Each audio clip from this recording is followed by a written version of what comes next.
Ms. Tula could feel the heat from the fire slowly building in the spent 155mm shell casing she was using as a seat. It had started as a pleasant warmth, but would soon become uncomfortable. She shifted, tucking more of her robes beneath her for the insulation. "Too hot?"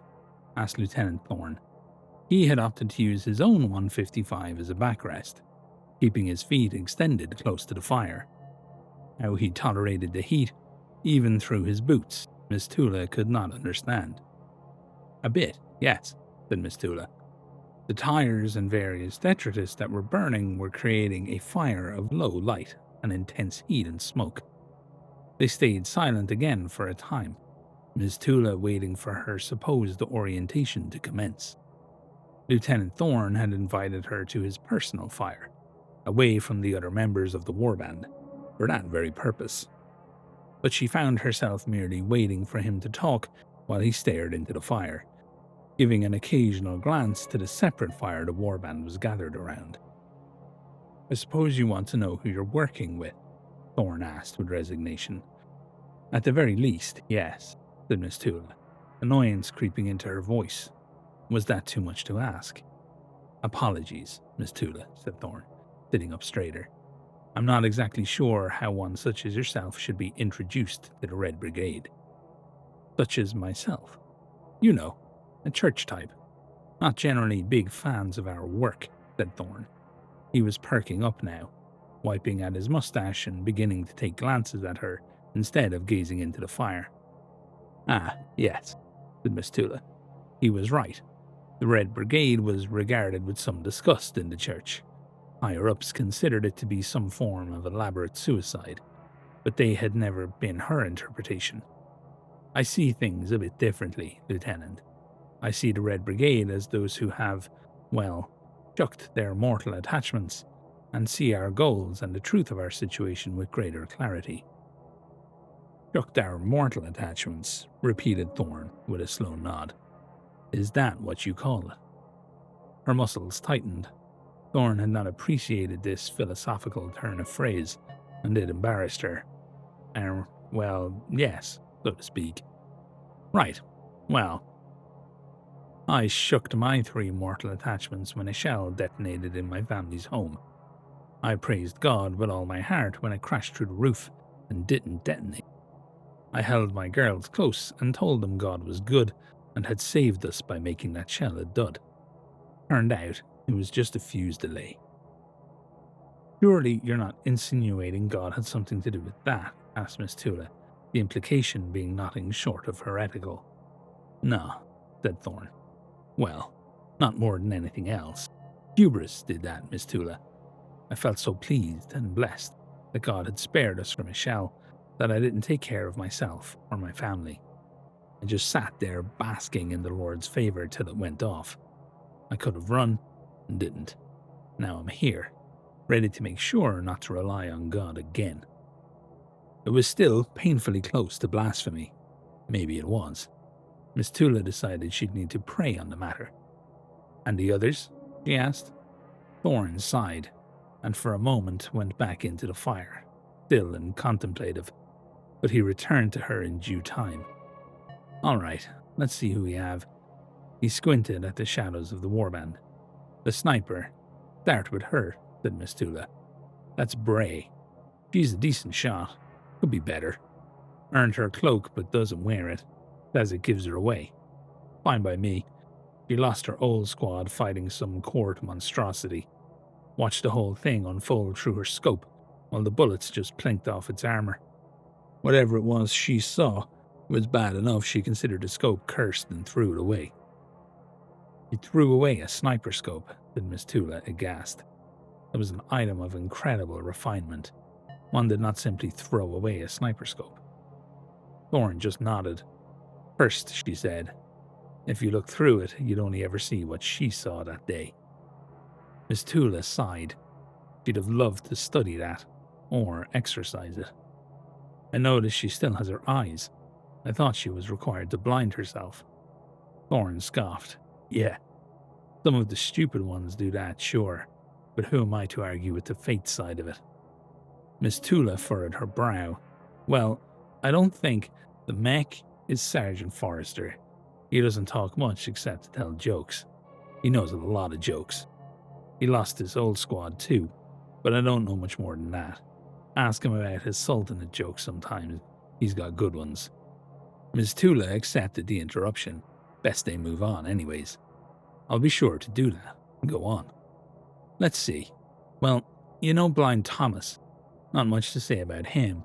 He struggles to communicate, but he's all there upstairs. Just drifts off sometimes. Hard to get his attention. Intuitive, though. Stay near him in combat if you can. He'll keep you safe. Praise be the communicant, whispered Miss Tula. She could see the tall, monstrous, no, not monstrous, blessed. The tall, blessed figure, in shadow only. Knees curled up, one grotesquely long arm scratching the head of an animal. Yes, praise be the flesh-eaters, growled Thorn. Oh, the goat and pig. Rations? Asked Miss Tula. That got a genuine laugh from Thorn.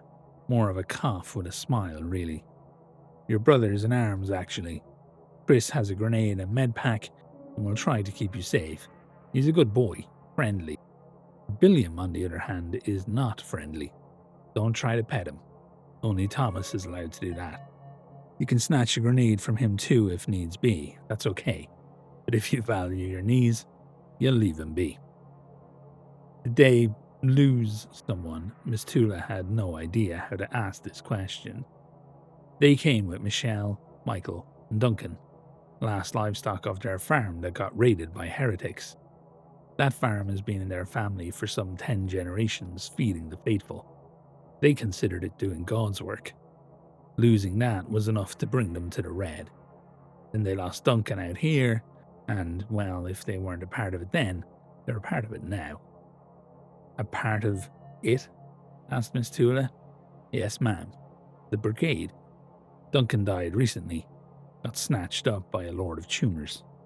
Thorn's vision became unfocused and vacant. I watched that thing. God, I don't even know what it was. I watched it crush him. Just grab Duncan and press him into all those bleeding growths and boils and masses and squeeze. Duncan screamed. Yeah, he did. Lieutenant, I think it best. Miss Tula tried to bring him back around, but Thorn was miles away. He screamed as all those flopping boils and sloughing flesh wrapped around him, just squeezed him till he burst. Never seen anything like that. Sometimes it's all I can see. You just never imagine what that happening to a body. You don't know how. Lieutenant, I will take my leave if there's nothing else, said Miss Tula. She was ill-equipped for this sort of emergency. But as she got up to leave, Thorn shot out a hand and grabbed her. Not just yet, Miss Tula. You need to see. To see, Lieutenant Thorn? His grip was like iron. She slowly sat back down, anxiety suddenly gripping her. You're not part of the warband until you have the eyes of your brother. Until you can see. Thomas, get over here. It's time, Thorn shouted. The communicant, Thomas, rose from near the fire to the angry bleat of Billiam and strode over on his disproportionate legs. His stride was smooth and languid, even in the slick mud that was their entire world most days. The bell he carried chimed gently, like a bell one would place on a cat to ward away innocent birds. Miss Tula's head craned up at Thomas. He towered over her, imposing in his holiness. The communicant raised an arm and dragged the trench knife across his wrist, blood welling up immediately. Miss Tula instinctively backed away, fear threatening to overwhelm her fate. See, said Thomas, the voice deep and clear, distinct as black on white. It froze her solid, unable to move even as he filled one hand with his blood and wiped it down the front of her face. She felt the heat of the blood nearly burning hot. Hotter than it should be. Hotter than the fire in front of them. It dribbled down her face in little rivulets of fire. And she saw. She saw the farm burning. She saw the crystal lens blackened by evil. She heard the screams so loud that even the machine gun fire couldn't drown them out.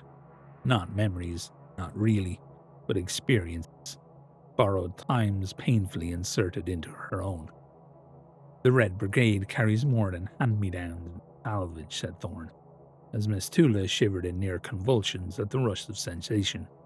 We carry pain. We carry each other's pain. We carry the pain so it can't be lost in the mud and the filth, like guns and armor. We'll carry yours, and you will carry ours. That is the legacy of the Red Brigade, Miss Tula. When we remember the fallen, we're not just collecting their equipment. We collect their pain, too, to make sure it isn't forgotten. Do you understand? Yes, gasped Miss Tula. Her shaking knees finally gave out. But oh God, it hurts. Christ protect me, it hurts. Hurts, said Thomas, nodding. That it does, Miss Tula. That it does. Alrighty, so what you just heard was unofficial by any means. Red Brigade story written by Jack Pembroke. Jack won a lore contest, essentially, in his gaming club. And kind of the ever-evolving prize was that I would do a kind of reading of some lore, and then Westfalia got involved, and they did some sculpts and stuff like that.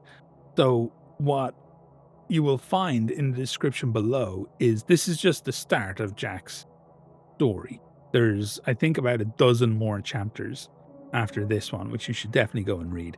And you'll find a link to that in the description below. And you'll also find a link to the STLs for the dogs that Westfalia sculpted as part of the prize.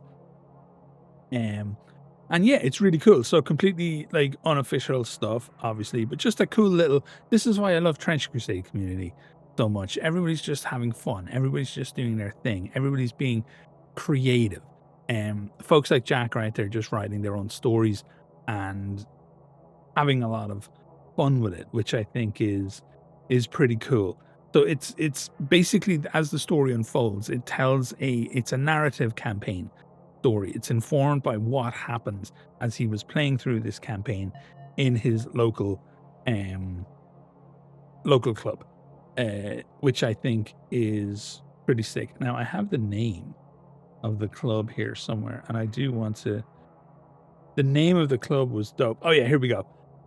Shout out to Goober, who organized the tournament at the Squabblin' Goblin game shop near Boston, which is just the sickest fucking name for a hobby shop, I think I've heard. The Squabblin' Goblin. So shout out to everybody who plays Trench Crusade at the Squabblin' Goblin. If you happen to be listening to this, I've been sent your campaign and I've been reading through it, and just really cool. Like, I think the amount of effort that Uber has gone to is really cool. I think the amount of effort that Jack has gone to is really cool. Please go read the rest of the story if you like short stories within the Trench Crusade universe. Now, basically, the winner resulted in this dog unit being made up, and there's rules for it and everything, which I will link below as well. But the dogs are like these big monster dogs. So they're kind of fed communicant blood. So what I'm going to do is I'm going to read what Jack has sent me about the dogs for you now. This is like the dog lore, basically. Among the various warbands of the Levant, rites of admission are as varied as the people who make up their ranks. From good-natured hazings to solemn tests of purity, every new soldier will undoubtedly face a ritual of initiation to be accepted among their fellow combatants. But for some, the initiations take on a different tone. Among the ranks of the Red Brigade, a warband comprising only those wretched souls who have lost everyone who matters to them, once an initiate has proven their worth and valor in combat, they are subjected to a rite known as carrying the burden. Surrounded by their brothers in arms, the blood of a crimson communicant is wiped across the eyes of the brigadier. The subject undergoes a profound, painful change. They are overwhelmed by visions of loss and despair, deep hopelessness, unbearable guilt and torment, but not their own. All blooded members of the Red Brigade share not only the common bond of loss, but the deepest connection of truly being able to feel each other's grief and the experiences that brought them to the brigade. Even more, they feel the echoes of generations past, as the pain of every member of the Red Brigade that's ever been blooded is shared by those that come after. Thus, their pain and sacrifice is never truly forgotten. But what of the legendary dogs of the Red Brigade? They are as much a part of the brigade as any man. So what happens when a canine comrade is inducted with the blood of a crimson communicant? Usually nothing. We may speculate that they experience the same spiritual revelation as their human brothers in arms, and are merely unable to communicate the profundity through their animal countenance. However, on rare occasions, a more tangible transformation will occur. The animal grows larger, stronger, and gains a deeper cunning than others of their kind. Moreover, the dog will develop a powerful bond with a human member of the warband. The bond becomes so strong that, should their chosen master perish, the dog will never leave their side. Though the rest of the brigade will inevitably need to move on, the dog will remain behind, mourning alone and waiting to reunite with their best friend beyond the veil of death. The blooded members of the Red Brigade continue to experience one another's pain as long as they live. It is through this shared anguish, as a bonded dog grieves their fallen comrade, that we have come to understand just how much they truly miss us. Alrighty, so that's the lore about the dog. And as I said, there's rules. I'll probably flash them up on the screen as well. But yeah, overall, it's just really cool. I was more than happy to do this video, and it kind of felt a little how did it feel? It just feels odd that anybody would want me to read anything that they write. And huge thanks for reaching out and asking me if I would do it and talk about it, because it's just cool as shit. Now remember, this is all hugely unofficial.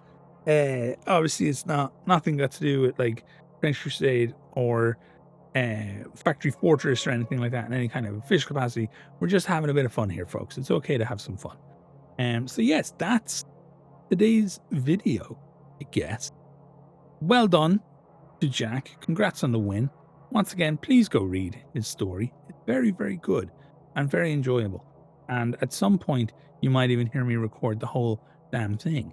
But there is a lot of this stuff, so we'll have to wait and see when I have the time to potentially fit that in. And I need to talk to Jack about it as well.